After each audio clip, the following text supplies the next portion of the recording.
Hey there photography friends, my name is Henry and on this YouTube channel I share the behind the scenes of my photography adventures. Look what landscape photography does to us. Some tips and tricks. Then we've got the line coming in and of course a little bit of banter. Get a look at that. Currently releasing one video per day over the Advent period. So make sure that you subscribe to the channel and hit that little notification bell so that you don't miss any of these uploads. Now let's get into today's video. So hello ladies and gents, welcome back to the channel. We are going to explore the world of landscape photography in, well at the minute, heavy downpours, rain. I think it's a great opportunity to go out and take some photographs in, well, a completely different light, literally. So we're going to explore a lovely area in the Yorkshire Dales National Park. Let me just reiterate, it is chucking it down at the minute and I am looking forward to this.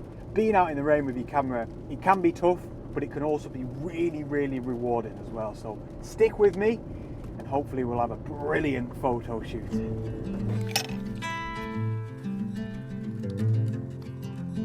So I really want to start off today's adventure by speaking about something that I think is so significant, so important when you're coming out and photographing in these sorts of conditions. This is something that I take for granted, definitely, but that might be a good thing. And that is waterproofs, protective clothing, a good pair of hiking boots that keep your feet dry. And I think I take this particular set for granted. This is a brand called Paramo, by the way, which I'm not affiliated with at all. But yeah, I think I take them for granted because they're so good. I just put them on and forget about it. They just keep me dry. I've got my down jacket on as well, I think, which keeps me warm. And being warm, dry and comfortable whilst you're out with your camera in these sorts of conditions just means everything. Because I mean, the moment you start getting soggy, the moment you start getting wet feet, you're just not going to want to be out with your camera, are you? Taking photographs. So to get the best out of these conditions, I think that has to be rule number one.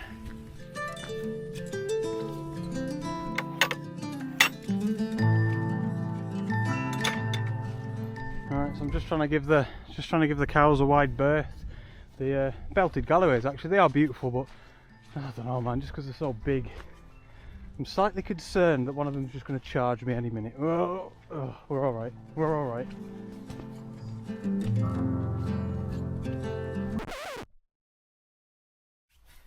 I think my favourite thing about coming out and shooting in these sorts of conditions and actually just experiencing these conditions is the drama that it brings. It brings such a unique atmosphere. The sky is just like a paint in the sun, which detail up there, you know, that is my backdrop as a photographer, and it is so much better for me than just a blank, boring blue sky. Not to say there's no photography to be had on those sorts of days, but yeah, this is just a massive personal preference for me. I think it just completely transforms the landscape into something just a little bit more extraordinary, you know. I mean, look, you've got a bit of mist hanging down in the valley there. I think this is an ideal landscape, to be fair. We've got all these clints and grikes, as they're known, this limestone pavement, loads of trees dotted about, and yet just the low-hanging clouds up there, absolutely beautiful. It's like the mood in the air is palpable, you know, it's fantastic. So I love this landscape, man, I love it, and I haven't been here for a while, these sorts of limestone pavements. So yeah, I'm going to spend a little bit of time just enjoying myself around all of these lone trees here. Maybe get something with some of these moody backdrops, and actually maybe even something intimate as well.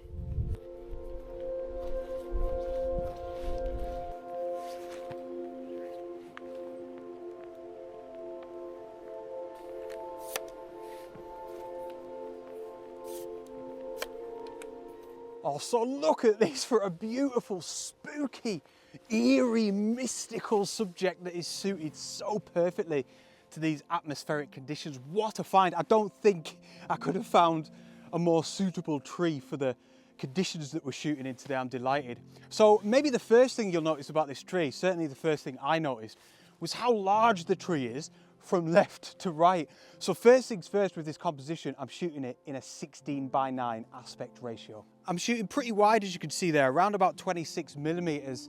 And it's interesting, this one, because it is an image all about the tree, but I want to make sure there's sufficient gaps around the edges, so it's not all about the tree. You know, this is more of a wider landscape for me. And these gaps allow me to capture all of the atmosphere off in the background, I feel. I think the only other thing that's been tricky is height and my left and rights. It's just been a little bit finicky. I've had to lower the tripod a little bit, messing around. Main reason is the branches of the tree. I needed to keep a low perspective so that them branches stay above the hillside. I want all of them branches to be spread across that white background that we've got, so we can accentuate that high contrast really. And then yeah, the left and rights, I just wanted to make sure there was a couple of interesting trees in the gap between our hawthorn tree here, and then a few over on the right hand side as well. Again, I really feel like they're just adding to that atmosphere and to that emotion.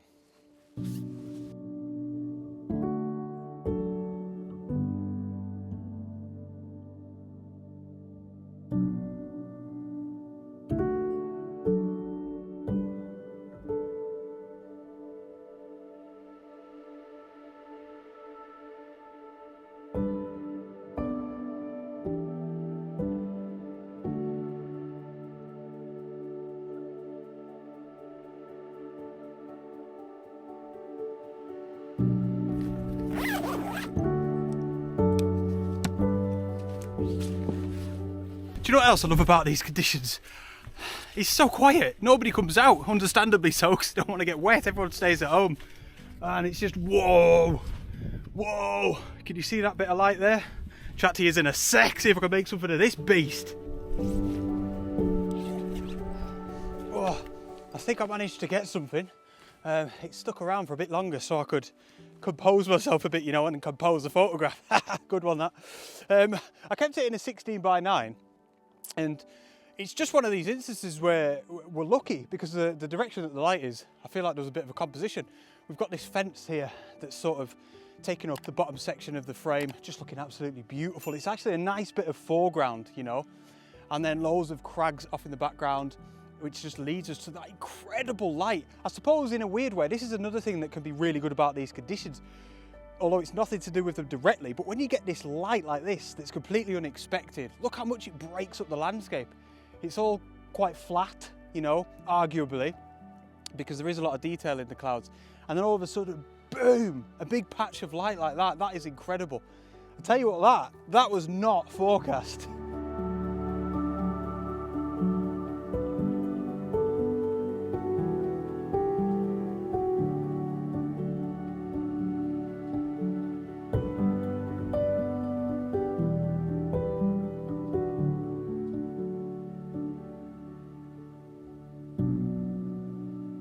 I think, by the way, my point when I was talking about how amazing it is when you get these patches of light wasn't about, the compliment wasn't for the light, if that makes sense. The compliment was for these moody conditions that we're talking about today. And here's the thing, that light would be nowhere near as special if you didn't have these moody conditions. In fact, if it was just, you know, a sunny day, blue skies, that light wouldn't be special at all because everywhere it'd be like that.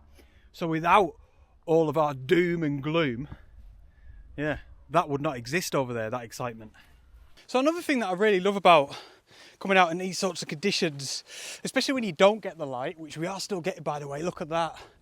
I've actually just tried to come up this way, but I don't know, it's all a little bit too messy, and I think I'm going to revert to where I was before and just stick in a smaller area. But yeah, another thing that I love is the challenge of it all. The challenge, I just think that it can expand your creativity a little bit. And you know, when you get really nice light or really nice conditions, you know yourselves when you've been out in them, it's certainly not easy, because very rarely is it all easy, but it's a lot easier, I think we can all agree, with saying is it's just like sometimes, especially if you're in the right places at the right times, the photographs sort of develop themselves for you, you know, whereas when you're out in conditions like this, atmospheric, moody, no light, again, imagine we didn't have any of that light, yeah, it could be a little bit more challenging.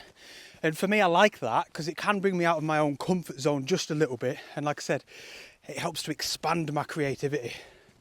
Right, so I'm going to head back over this way where we've come from, and yeah, hopefully try and find something else I mean, this is a massive area of limestone pavement here, so there's got to be something.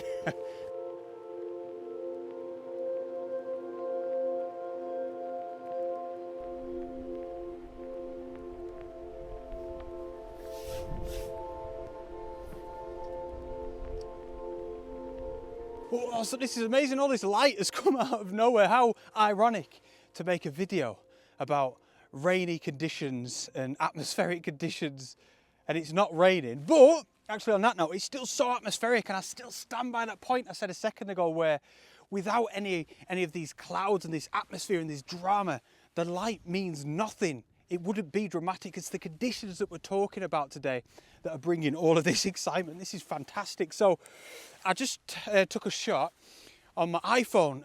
I've done this recently. I think when I was in Scotland, just to chuck on Instagram. I thought, oh, I'll update everyone with where I'm at and what's going on.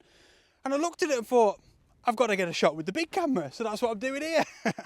So yeah, 14mm, as wide as I can go, and I'm just filling the bottom 2/3 of the frame really with all of these beautiful clints down here, these rocks of limestone pavement. And we've got a couple of really cool subjects here. We've got our tree that we photographed not too long ago for you, only about 15 minutes ago for me. I've been in this one same area. And then off in the background, we've got the slopes of Ingleborough as well, as it falls down into all of that dramatic light. It is fantastic. So I've just quickly chucked the camera on the tripod because I do not know how long all of this light is going to last up there. It's still here for now. I've been taking a few shots, and I'll choose the one with the best light when I get home. So 1/40th of a second, f9 and ISO 64. And I've just made sure to focus down in the foreground here, about 1/3 of the way into the image on some of these rocks. Absolutely fantastic, man.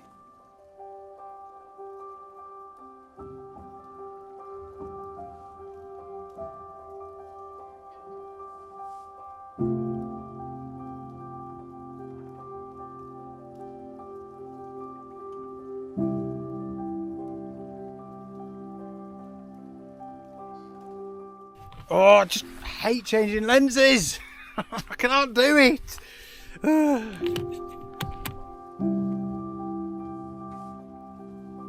Oh, so I am deep in all of the clints and grikes right now in the limestone pavement. Absolute ankle breakers. Yeah, I feel like I always have to say this. If you ever come here, just be proper careful. Like, this is dodgy stuff. So we've got some beautiful conditions back up towards Ingleborough now. I'll show you that. That's looking ace, isn't it? I'll grab a shot of that in a sec, but for now, I'm just wanting to get a bit more of an intimate photograph so you can see down here. We've got some of this, I think it's called Hart's tongue fern down here. Absolutely beautiful. And I'm just wanting to get something a little bit more intimate. So we've got the 24-200 on. You can see we're zoomed in at 50mm. And yeah, I'm just trying like a bit of a 5x4 crop. I think I'm going to have to try this as a focus stack first and foremost, because the focusing is quite difficult with it being so intimate. There's a bit of depth to the photograph, you know, as we're shooting down. So for example, this bit of rock here features in the composition, but that's a little bit higher up than a lot of the ferns, if that makes sense. And then secondly, I'm having to put the ISO up a little bit. ISO 2000, because I need a quick shutter speed here of 1/100th of a second, because every now and again, see how it's just blowing around very, very slightly as there's a breeze. I suppose I could wait for that breeze to let up for a second and then grab the shot, but I don't mind popping the ISO up. So yeah, definitely wanted this sort of photographs. I'm delighted.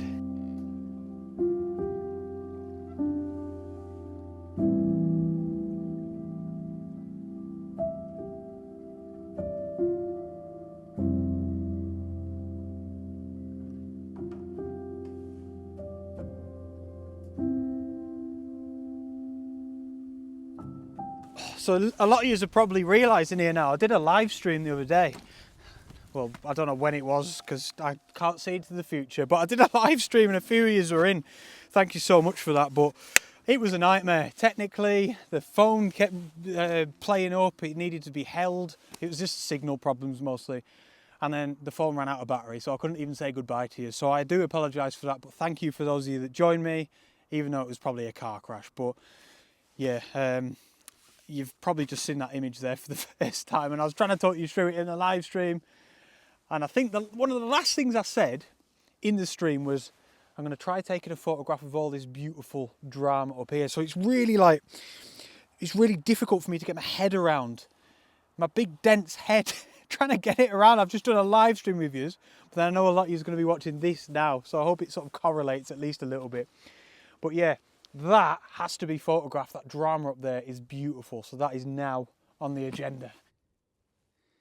So this is pretty much the exact shot that I had in mind. I'm delighted. In fact, yeah, I think it's a little bit better. There's so much drama. Oh, I'll just grab another shot there.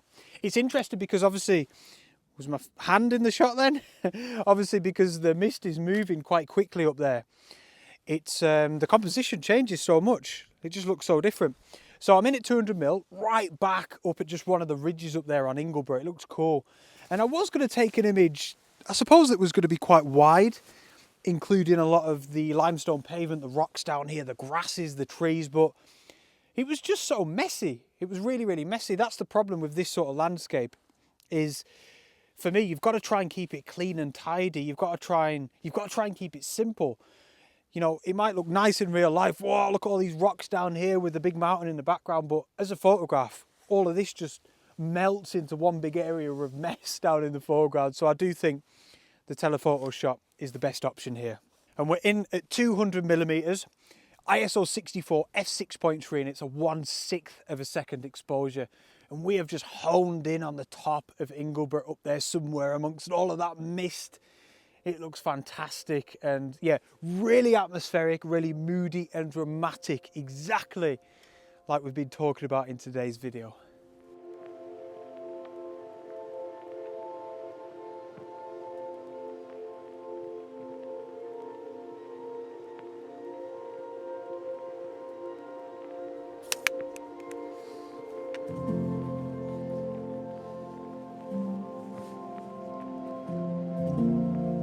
So a really big thanks for you to tuning in to today's video. Thanks so much for your support on the Advent series.